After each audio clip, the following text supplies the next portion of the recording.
It is not a normal movie for me. And that is part of why I like this movie so much. And that is why I suggested it for this. And that is that in 2008, I was studying at university during December, January. I would go to Prague, which is where my parents were working at the time. And while they were working, I was in their apartment in a city where I didn't know anybody, where I didn't speak the language. And, I found a way to kill the time. And during the weekends, we did stuff. But I had a lot of time on my own during that time. Then I found a cinema in Prague that showed English language movies for quite cheap. And so I went there like 2-3 times a week. Every time something remotely interesting was showing, I was going to the cinema because, it was a way to, kill an afternoon, right? I don't remember any of the other movies I saw during that time, but the movie I remember is Cloverfield. I didn't know anything about it. I didn't know any of the names. It was just a movie, like some monster movie that was showing, right? And I walked into Cloverfield.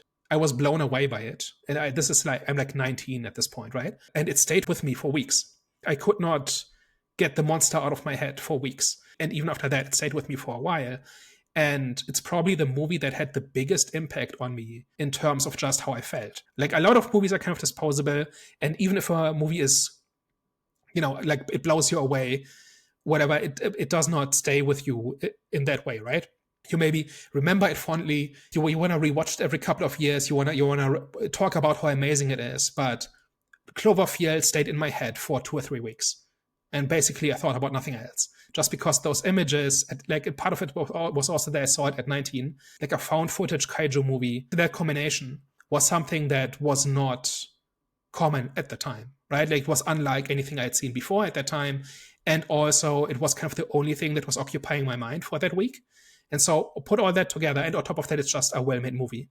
Put all those together, and it's the movie that stayed with me for the most out of any movie I've seen. That doesn't mean it's the best movie. Doesn't mean you cannot improve it or whatever. But just in terms of the impact it had on me, it's unrivaled, and by a wide margin. There's no other movie that stayed with me in quite the same way. And I recognize that this is not a rational reason, or this is not a reason why you should like it or why anybody else should like it. But that is the history and the baggage I bring to this movie, because that is how I experienced it the first time I saw it. And every time I watch it, which is like 4 or 5 times since then, it kind of brings me back to that bleak winter in Prague in 2008, where I just walked into a cinema trying to kill some time, and I walked away changed. I have tried to replicate this experience since then, and I've not been able to, even though I've seen better movies since then. So for that reason, this movie will always have a special place in my heart. But I recognize that it has some flaws and that other people don't have the same background. But that is why it stuck with me for these years. And having watched it recently, does it still bring back those feelings, or do you still hold it to, such high esteem personally? It's faded a little bit. And at this point, it's just a good movie. But it does bring me back to that time a little bit, and reminds me a little bit about how I lost sleep because of this movie. Because I couldn't stop thinking about it. It's not because I was scared, right? It was not because I thought it was so real, but it just stayed with me, and I lost sleep because of it. The big kaiju Clover and the little ticks, right, that stalk people in the subways and all of that, it just stayed with me for a while. But it does bring me back to that winter in Prague in 2008.